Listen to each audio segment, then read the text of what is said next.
I had always believed in the power of hard work. From a young age, I was taught that success wasn't handed to anyone, it was earned.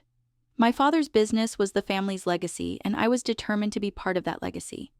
I spent countless hours learning the ropes, understanding the intricacies of the business, and giving everything I had to make it successful. While my peers were out enjoying their youth, I was working. The work wasn't glamorous, and it wasn't easy, but it was mine.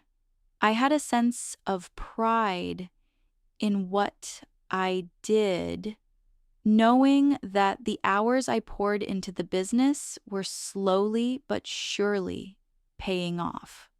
At first, it felt like a partnership. My father trusted me with so much responsibility. He would ask for my opinion on important decisions, and I took those moments seriously. I built relationships with our clients, cultivated the trust they placed in our company, and made sure that I was the face they knew and respected. My father would occasionally praise my dedication, and I felt a sense of accomplishment that made all the hard work worth it. My sister, on the other hand, was completely disinterested in the business. She was always off doing her own thing, focusing on her social life, and never really showing any interest in the company's day-to-day operations. It frustrated me at times, but I tried not to let it get to me. I figured it was just her way of carving out her own path. After all, we were different people with different aspirations, right? But deep down, I knew that my father had always envisioned passing down the business to one of his children. I just never imagined that it wouldn't be me.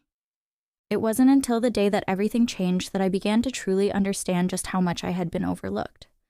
That day started out like any other. I had been working on a new proposal for a potential client when my father called me into his office. His tone was calm, almost too calm, as he asked me to sit down. I assumed we were going to discuss some of the latest changes in the business, perhaps new goals or strategies for growth. But what he said next hit me like a freight train. "Lily, I've been thinking a lot about the future of the company," he began, and I nodded, feeling proud that he trusted me to be part of those discussions, but then his next words left me in shock. "Your sister deserves the business more than you." It was as though the ground beneath me had shifted. I couldn't process what I had just heard. My father wasn't just saying that he wanted to pass the business on to her. He was saying that she was more deserving than I was.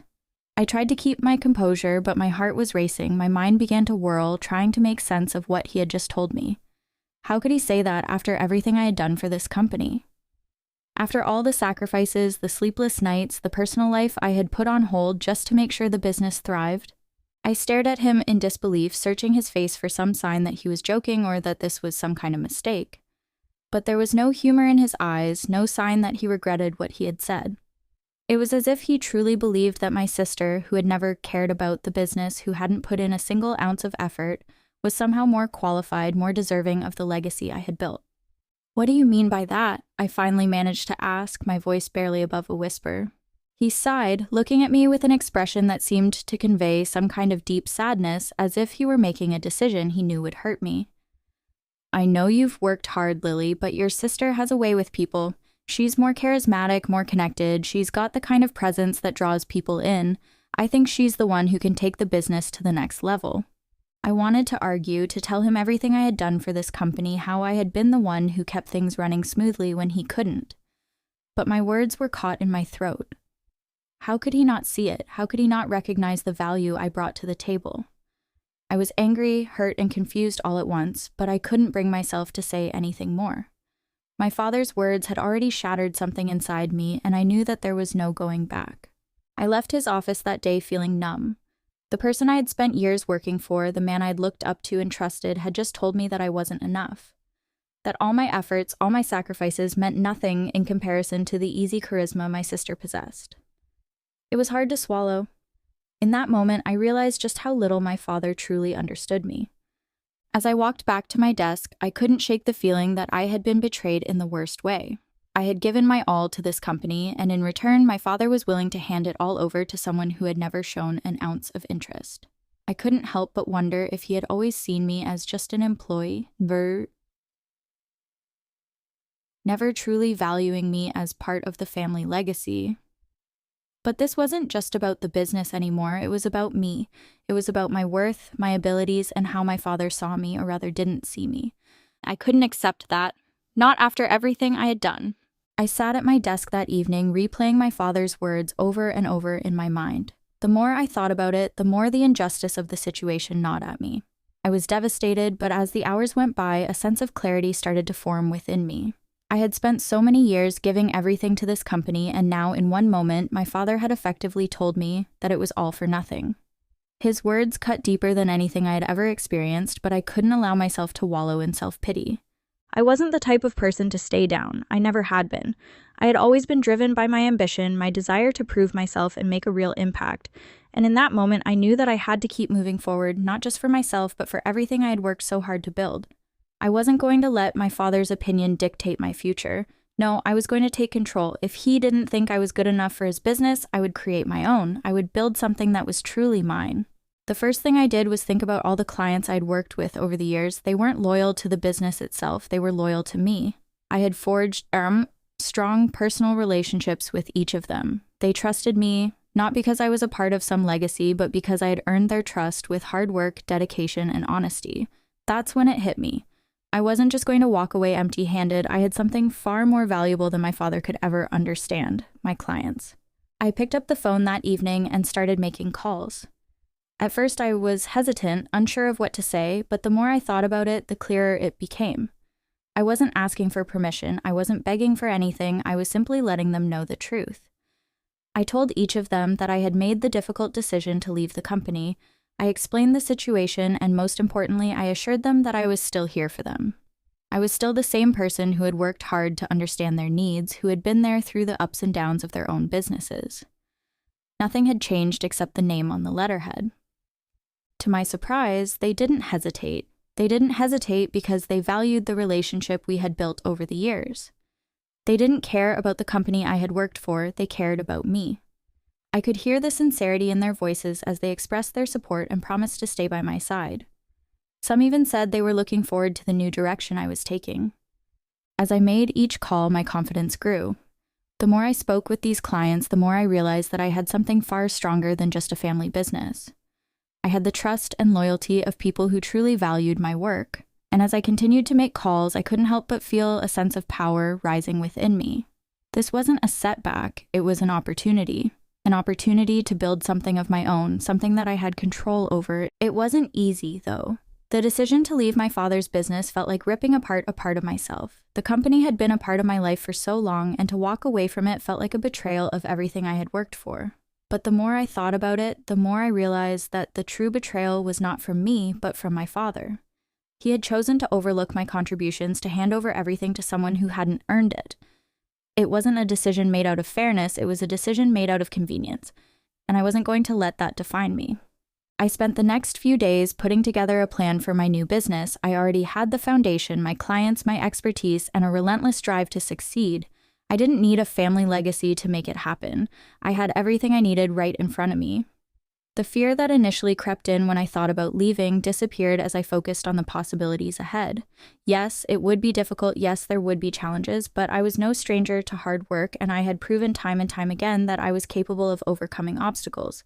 By the end of the week, I had already secured a small office space, made the necessary business registrations, and started building a brand that would reflect my values and vision. I wasn't just going to create another company, I was going to create a company that stood for something more. I wanted my clients to feel like they were part of something special, something they could trust and believe in. I was going to build a company that was centered around the relationships I had spent years cultivating. And it wasn't just about business anymore. It was about reclaiming my worth, about proving to myself that I could build something from the ground up, no matter how hard the road ahead would be. And as I looked out the window of my new office that first night, I knew one thing for certain. I had made the right decision. I was ready to take the next step, and I wasn't going to let anyone, not even my father, stand in my way. In that moment, I understood that my journey had only just begun. The pain of betrayal still lingered, but it was no longer the driving force in my life. I wasn't angry anymore. I was focused. I was ready to show the world, and more importantly, myself, that I was capable of achieving something even greater than I had imagined. The hard work wasn't over. In fact, it was only just beginning. But I knew that no matter how tough things got, I could always count on one thing, my clients and my own determination. That was more than enough to build the future I wanted. It didn't take long for the weight of the decision to fully sink in. Leaving my father's business wasn't just about walking away from a name, it was about starting from scratch. I had nothing but my skills, my relationships, and a fierce determination to make something of myself. The fear of the unknown crept in at night, but every time it did, I reminded myself that I had already made it this far. This wasn't the end of the road, it was just the beginning of something entirely new. I couldn't waste time. The first thing I did was focus on the clients I had worked so hard to build relationships with over the years. I knew that I had their loyalty, but I couldn't take that for granted. I needed to reach out, to explain myself, to reassure them that they could trust me moving forward. The thought of leaving the familiar behind was intimidating, but I knew I had something stronger to offer. I started by carefully crafting my messages. I couldn't just send an email or make a cold call. This wasn't a sales pitch, it was a transition. I wasn't asking for their business, I was telling them the truth. I explained the situation to each of them, told them about the betrayal, and assured them that while my physical location was changing, my dedication to them would remain the same. I was still the same person who had been there when they needed help, the same person who had supported them through every challenge. The only difference was that now I was doing this on my own. It was a delicate conversation, and I was nervous as I picked up the phone for the first time to make those calls. The thought of losing everything I had worked for, my clients, my reputation, hung heavily in the air. But the moment I heard their voices on the other end, my anxiety started to dissolve. One by one, they assured me that they weren't going anywhere. They weren't loyal to a business, they were loyal to me. Some of them even sounded relieved. They told me they had noticed changes in the company over the past few years, changes that didn't sit well with them. They appreciated my honesty, my dedication, and my ability to understand their needs. A few even admitted that they had been waiting for a sign that I was ready to branch out on my own. That moment of realization hit me like a ton of bricks. It wasn't just about keeping my clients, it was about giving them something they had been craving. Consistency, integrity, and someone they could rely on. The more calls I made, the more confident I became. I could feel the shift happening. This wasn't a setback, it was an opportunity to build something authentic. I wasn't just a cog in a wheel anymore. I was the engine driving this business forward, and I had everything I needed to succeed. But I knew that simply holding on to my clients wasn't enough. I needed to build a brand that reflected who I was, someone who was trustworthy, passionate, and committed to their success. It wasn't just about providing a service, it was about creating an experience, one that would make my clients feel like they were part of something meaningful. I didn't want to be just another business. I wanted to be the business they thought of first when they needed help. So I threw myself into the work. I spent countless hours researching, planning, and strategizing. I took stock of everything I had learned over the years. What worked, what didn't, and what I could do better. I knew that I could build something that not only competed with my father's business, but exceeded it. And I wasn't afraid of putting in the work. In fact, I welcomed it. The more I worked, the more I realized how much I had been held back in the old company. It wasn't just the clients that I had built, everything was in my hands now. I had the freedom to make decisions, to innovate, and to shape this business into something I was truly proud of. The next step was establishing a physical space. I knew that I needed an office, a place where I could meet with clients, collaborate with partners, and make this new venture feel real. I didn't have a lot of money to invest upfront, but I wasn't going to let that stop me. I found a small, affordable office that suited my needs perfectly. It wasn't extravagant, but it was mine. And that made all the difference. It felt surreal the first time I walked into that office. I had no assistants, no team to help me, just a desk and a computer. But in that moment, I realized something important. I didn't need a huge team to succeed. I had the skills, the drive, and the passion to make this work on my own. And if I could do it on my own, there was nothing stopping me from building something bigger and more successful than I ever could have imagined. The next few months were a whirlwind of activity. I spent every waking hour getting everything in place, from branding to marketing to setting up meetings with potential clients. But I didn't rush it. I focused on quality, not quantity. Every client I brought on board was someone I wanted to work with, someone who shared my values and understood the importance of building long-term relationships. As the weeks passed, I started to see the fruits of my labor. The calls I had made months earlier turned into signed contracts, and my client base grew steadily. Each success was a reminder that I was on the right path. I had trusted myself, and it was paying off. My reputation was growing stronger, and I could feel the shift in the industry as people began to take notice of what I was doing. But there were challenges too. There were days when I felt overwhelmed, when I doubted whether I could keep up with the demands of running a business on my own. There were moments when I thought about calling my father, asking him to take me back into the fold. But every time those thoughts crept in, I reminded myself of why I left in the first place. I wasn't just running from something, I was running toward something. I was building something that I could be proud of, something that was entirely mine. One of the most fulfilling aspects of building my business was the feedback I received from my clients. They weren't just satisfied, they were thrilled. They appreciated the personal attention, the level of care I put into every project, and the fact that they could rely on me to deliver exactly what they needed every time. The trust they had in me was more than just transactional, it was rooted in a genuine connection. And that's when I realized the most important lesson of all. Clients don't just want a service, they want a partnership. They want someone they can trust, someone who truly cares about their success. It wasn't the business that made the difference, it was me. As I looked out over the growing success of my new venture, I knew that I had made the right decision. Every challenge, every setback, every sleepless night had been worth it. I had taken what was mine, and I was building a future I could truly call my own. And no one could take that away from me. It had been months since I made the decision to leave my father's business, and every day had been a test of my resilience. The challenges were countless, but so were the victories. The growing pains of starting from scratch didn't come without a price. Some days, I wondered if it would all be worth it. But every time I thought about how far I'd come, the answer became clearer: it absolutely would be. I had learned more about myself in these months than I ever thought possible, and I had gained something even more valuable: the courage to trust my own instincts. As my business began to take shape, the vision I had been carrying in my mind started to feel like reality. The office was no longer just an empty space, it was a place where I spent long hours working tirelessly to build relationships, design strategies, and make sure every client felt valued. The constant work was exhausting, but it was fulfilling in a way I hadn't experienced before.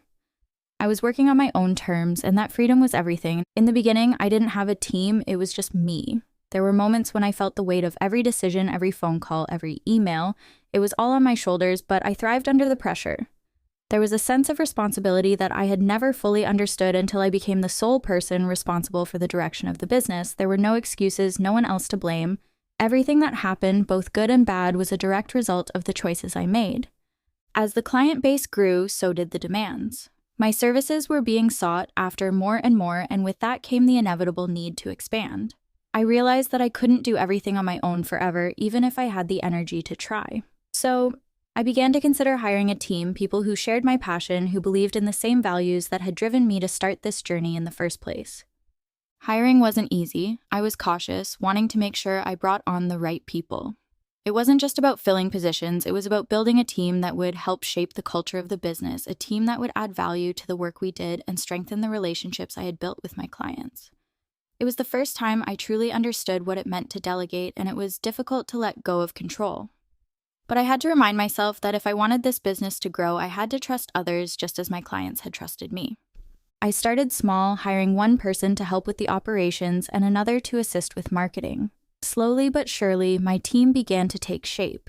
It was empowering to watch them dive into the work with the same level of commitment and passion that I had when I first started.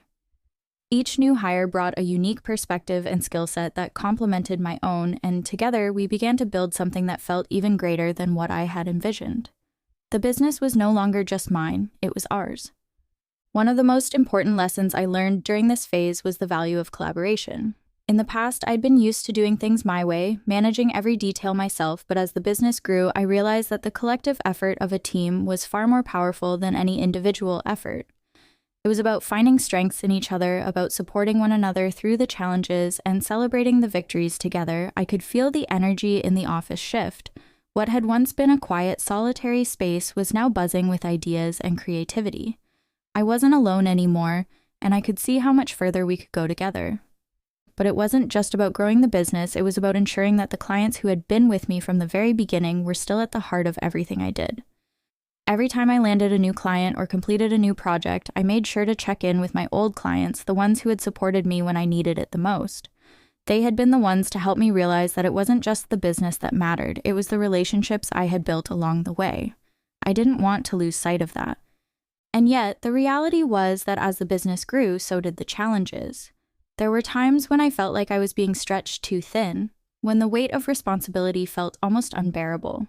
The pressure to succeed was constant, and there were moments when I wondered if I had made the right decision. But then I would remember the conversations I had with those early clients, the ones who had believed in me, and I would realize that this was exactly where I was meant to be. This wasn't just a business, it was a reflection of everything I had fought for, everything I had believed in. As the years went by, my business began to take on a life of its own. It was no longer just about proving myself to my father or anyone else. It was about creating something that made a real difference. I didn't want to build a company just for the sake of success. I wanted to build a company that stood for integrity, for quality, and for the people who had supported me along the way. I didn't want to be just another business in the industry. I wanted to be the one that people turned to when they wanted someone they could trust. The more I focused on those values, the more everything else seemed to fall into place. My client base continued to grow, but it wasn't just about the numbers. It was about the quality of the relationships I had with each person. I wasn't just a provider anymore. I was a partner in their journey, someone who truly cared about their success. And in turn, they cared about mine. Looking back on everything, I could see how far I had come. What once seemed like an impossible mountain to climb had turned into a beautiful, expansive view.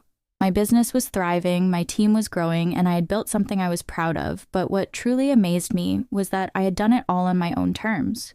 I hadn't needed my father's approval, and I hadn't needed anyone to tell me what I was capable of. I had trusted myself, and that had made all the difference. I had learned so many lessons along the way, lessons that I could never have learned if I had stayed in the safety of the familiar. I had learned that the only way to truly succeed was to trust myself, to take risks, and to embrace every challenge that came my way. And I had learned that no matter how tough things got, there was always a way forward if I kept pushing. In the end, it wasn't the business that made me successful. It was my determination, my willingness to never give up, and the relationships I had built along the way. As I looked around at the team I had built, at the clients who still supported me, and at the business I had created, I realized something that would stay with me forever. I was exactly where I was supposed to be, and I wasn't going to stop until I reached the next level.